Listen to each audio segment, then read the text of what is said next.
Last night I camped behind an abandoned school in the town of Egnar after a long but phenomenal day riding westbound through Big Gypsum and Disappointment valleys, as well as climbing over Slick Rock Hill Mountain. Today I leave Colorado behind after more than 2 weeks riding across the state from its capital city of Denver. The memories I've collected during this time I'll treasure forever. I head now to southeastern Utah and northern Arizona, riding through the high desert Colorado Plateau, eventually reaching the Grand Canyon National Park in the next 4 days and 300 miles.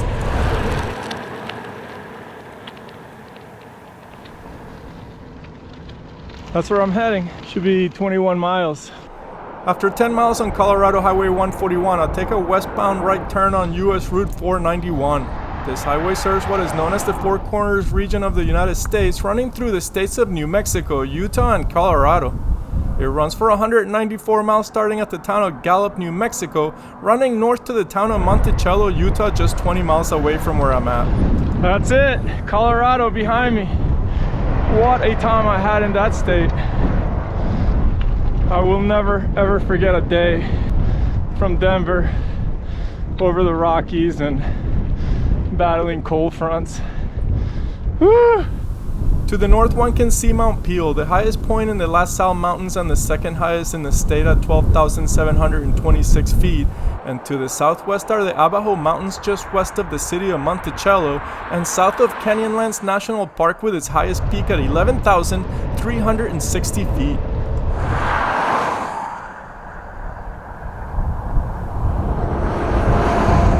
I ride into the city of Monticello where I get some food and much needed water and quickly get back on the road. I'm looking to reach the town of Bluff before dark with an 80-mile day. I stopped and ate there.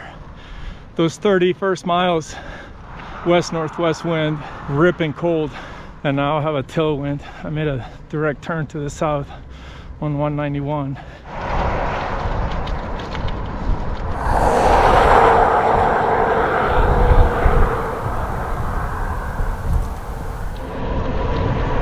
I'm cruising!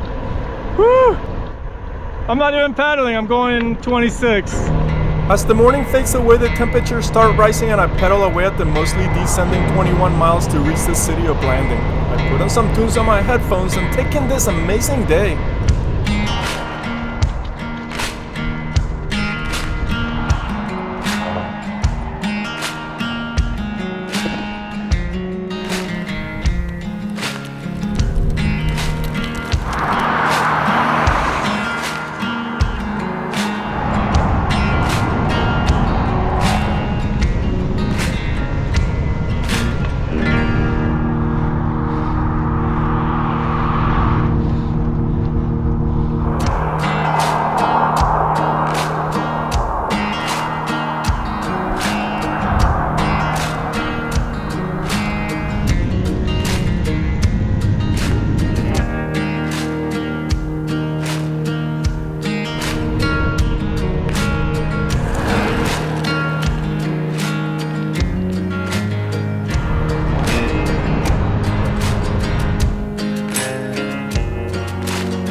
After Blanding, I took a left turn south. The terrain is so different now. It's just flat as flat can get. Undulations, but minor ones, as far as my eye can see. I think I'm on a flat trajectory to the Grand Canyon. I'm trying to make it to a Bluff today. It'll make like a 80-mile day, which I haven't done in a long time, but the wind certainly helps. I keep getting flats. I went 2,700 and something miles without even one issue with my tires. And in the last 2 days, in the last week, I've had a lot of them. So I'm gonna take my time and see what I can do with this one. Those thorns from those valleys yesterday, they just got all over the tires, so they keep pushing in and puncturing. But I have way too many patches on that rear tire, so I'm gonna take the one that I replaced last night on the other one and make sure it's good and use that one, see what happens. All right, we'll see if that works. I'm not overly confident, but I need 20 miles. From Blanding, I stay on US Route 191, heading southbound, riding through the Ute Native American Reservation's White Mesa town, cruising along with a tailwind at about 16 miles an hour.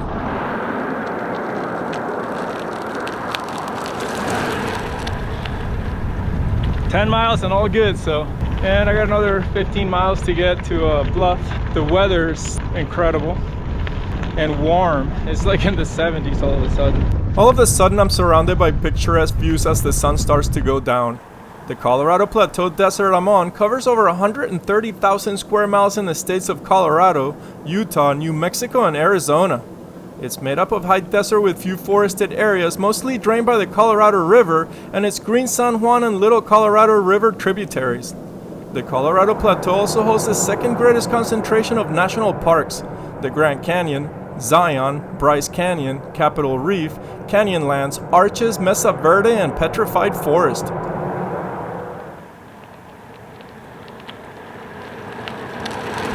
I'm just coasting these hills, enjoying the scenery, as you can see so far, and jagged, and the colors, that golden sagebrush, just lit up right now.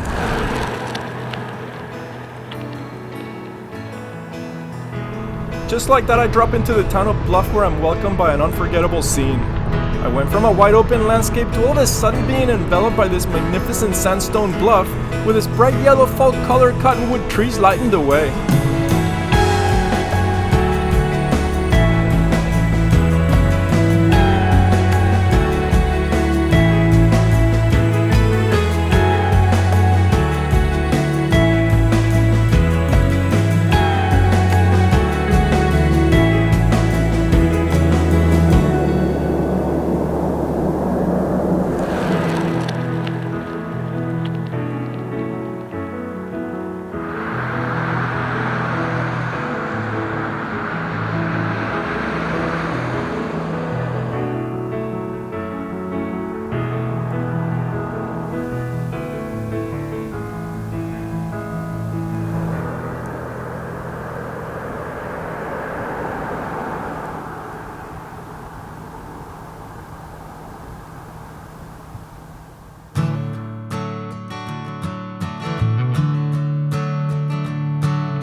What a day! It's perfect in every way. I have no idea where I'm going other than towards the Grand Canyon.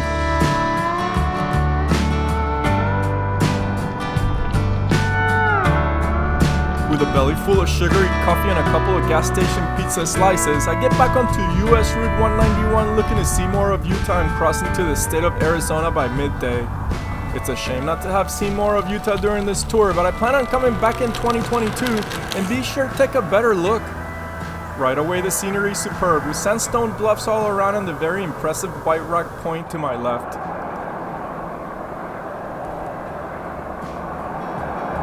There were two ways I could go there. I could take a left and get on 191, or I could have gone straight to Mexican Hat, it's called, and done 163.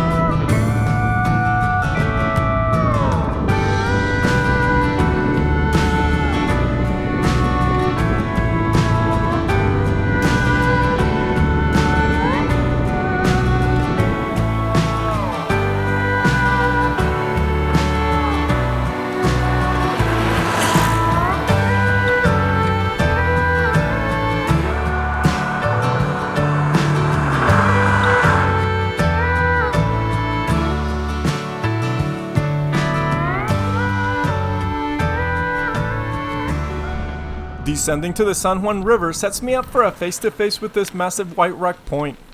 The Colorado Plateau is geologically well known for its stable nature, making these formations extremely old with little changes during the last 600 million years.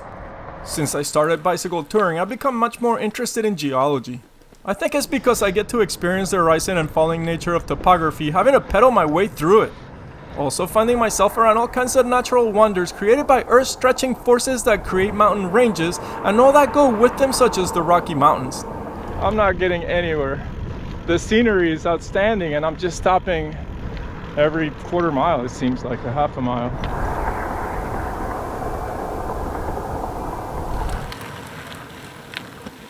One thing about this shoulder is full of glass. Since I left Bluff, there's a lot of glass here. You gotta be constantly looking ahead and trying to avoid it.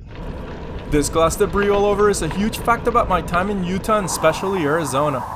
It was noticeable all over the shoulder of the roads as well as far off to the sides. I actually only got one flat piece of glass during my time getting through to the Grand Canyon, and it was because I had a large enough gash on my rear tire that allowed for a small glass fragment to go inside it and wear a pinhole in the tube.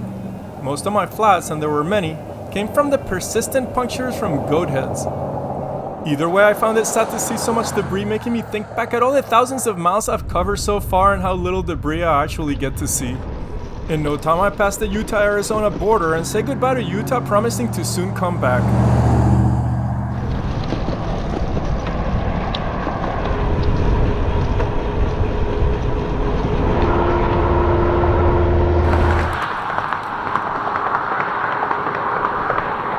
They clearly weren't thinking of a cyclist when they put the rumble strip right on the shoulder. Glass wasn't the only hurdle to avoid during these next days. For some crazy reason, the mild but continuous rumble strips were placed right on the shoulder. I only bring these factors up so as to inform whoever might try cycling on this exact route. I'd venture to say that there has to be other more bicycle-friendly shoulders in this state. Regardless, I managed just fine and enjoyed every mile of this spectacular day. Never in a million years did I think riding through a desert-like region would be this much fun. I seemingly have a mid-grade downhill for as far as my eye can see.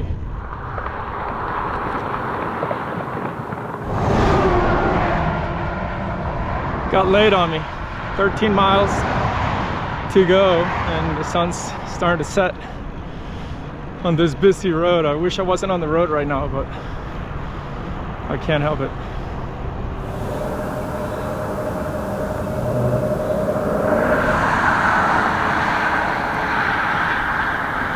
What a struggle with the sun going down on me. It's just the distances between towns is so far.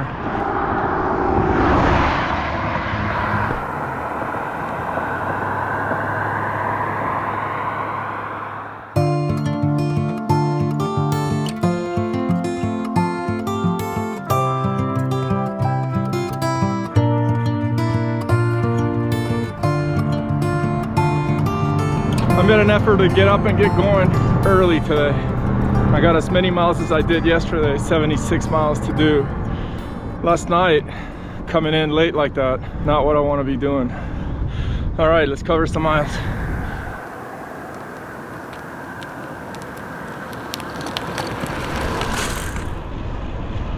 This early morning I get going and right away I'm gifted with more outstanding natural beauty.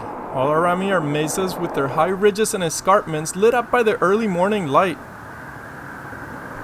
Coming in last night in the dark to the Navajo Nation town of Kayenta was not without apprehension. I try avoiding any nighttime riding, especially on busy highways like US Route 160. Thankfully I made it just fine, but without time to find a place to camp, so I reluctantly got a hotel and crashed after eating some food. The whole issue was my fault since I had a late start leaving Bluff yesterday morning, and the distances between towns or cities around here are far away enough that one needs to start early to avoid riding in the dark. Another obstacle is the endless miles of private property and nowhere I found to safely camp where I end up at the end of the day.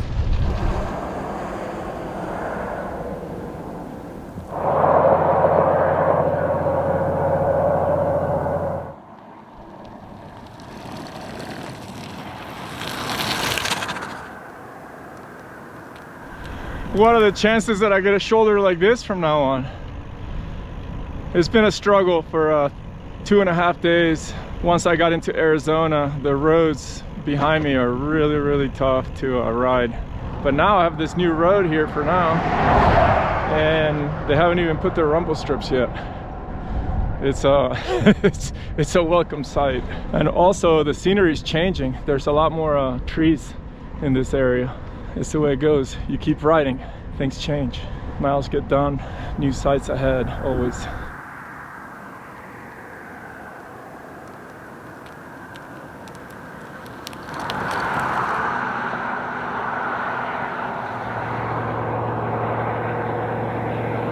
That was a short-lived little section of a paved shoulder. Now I got the fully graded shoulder that hasn't been paved yet.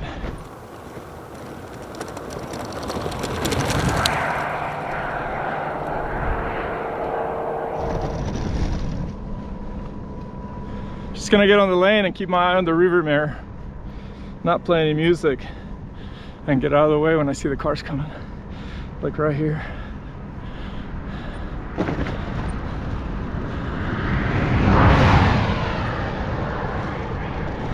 All right, change of shoulder again. It's about a 1 to 2 grit sandpaper now, and it feels like super smooth.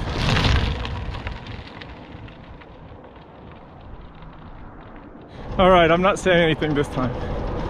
Just gonna keep riding. It doesn't matter what's coming my way. All I gotta do is keep pedaling forwards. No greater truth than that. Whether you're on a bike or any type of journey life brings your way, if you keep pedaling away, you get somewhere and get to see more. More of what you look for, as well as way more you can't foresee. I keep entertaining away with these ever-changing road shoulders and eventually run into some abandoned buildings that have been given a makeover. Tuba City, 54 miles away. I've done 20, and tomorrow, with 50-something miles, I should be in the Grand Canyon. Onwards!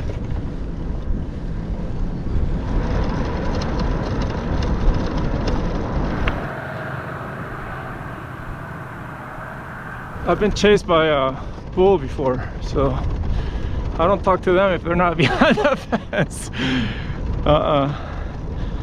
Pine Creek, Montana, last year, I passed a bull like that, and it started chasing after me. I keep on cranking easy miles until the shoulder finally clears up a wide enough lane for me to safely ride on. This next section of Highway 160 was totally flat, and with a light tailwind, my bike seemed to be riding on its own. Tuba City's in my sights, and with luck I can get there early enough to find a campsite to spend the night.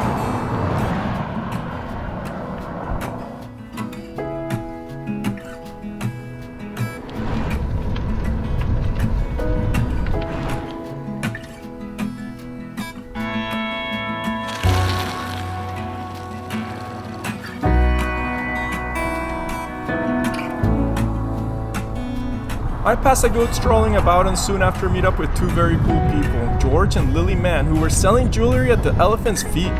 These erosional remnants date back to the Jurassic Entrada sandstone 145 to 200 million years ago. I stopped about 20 minutes ago to video the Elephant Feet. So this is George and Lily Mann. They are telling me that those are called elephant feet. So I stopped to record it, and I got a flat. So I pulled up over here, and I've been hanging out with George, working on the tire, and it was a piece of metal from, the tire shreds. And then Lily has all these beautiful jewelry. They've been really nice to hang out with. George and I shared my sandwich too. And the tire's ready, and I'm ready to get going. 25 miles to Tuba City. Let's go. Well, that was a fun little break.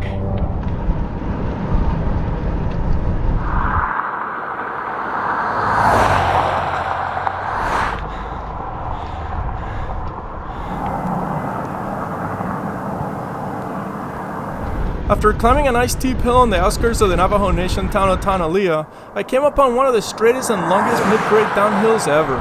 For the last 23 miles to get to Tuba City, I rode in what seemed to be cruise control, enjoying the vast nature of this region's landscape. It's like the longest downhill ever. I can just see forever, and it's straight up mid-grade downhill. I got a little bit of a headwind, not bad enough to keep me from shooting down.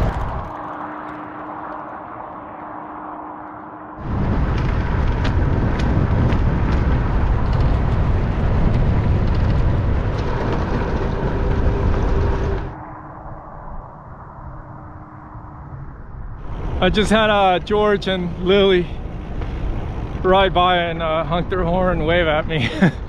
They were so cool. And I'm only like 6 miles away from Tuba City. It'll be a 73-mile day. Surreal riding these 3 days from Utah into Arizona through the desert.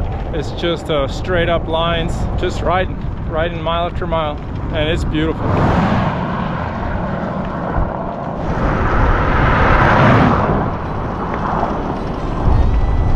I have a place to camp, and it was very, very inexpensive. $15.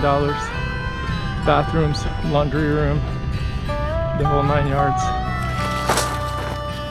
What an amazing time I've had during these 3 days in Navajo country, but I'm not done here yet.